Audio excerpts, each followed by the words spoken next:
is the second plenary after the inauguration of the 10th House of Representatives. The Green House started by considering motions critical to national development. Philip Agbese from Benue State says the way Nigerian youths leave the country in droves has become worrisome.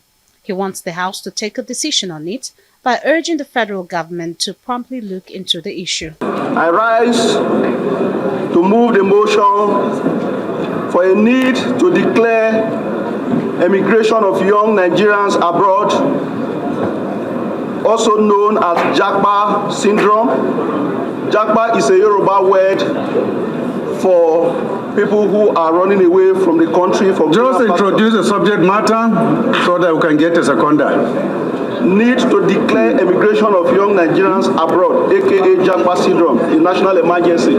But the motion did not scale through, as some of his colleagues have different opinions. Some lawmakers argue that the word Japa is not appropriate to be used to describe the situation, while some others say the motion is not necessary, as every Nigerian has the right to go in search of a better life if the country cannot offer them one. The word Japa is Ebonics.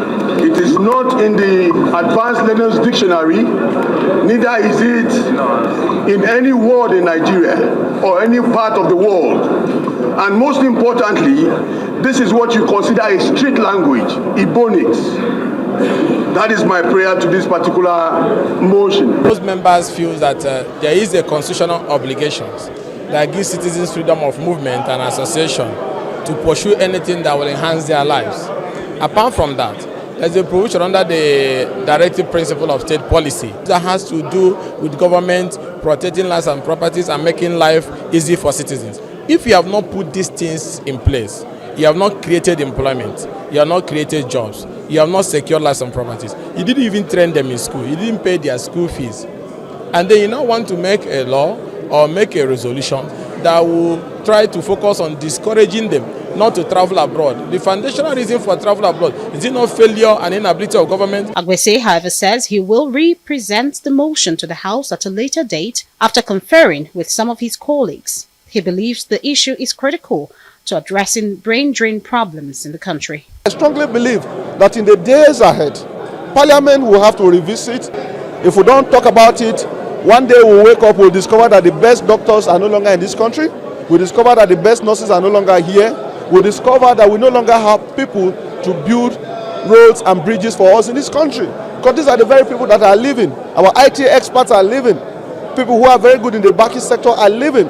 So there's something fundamentally wrong. And I believe that is what Parliament should be interested. We also have to find a way to address the government failures. Before we talk, how do you discourage a man who has not eaten his money from going abroad?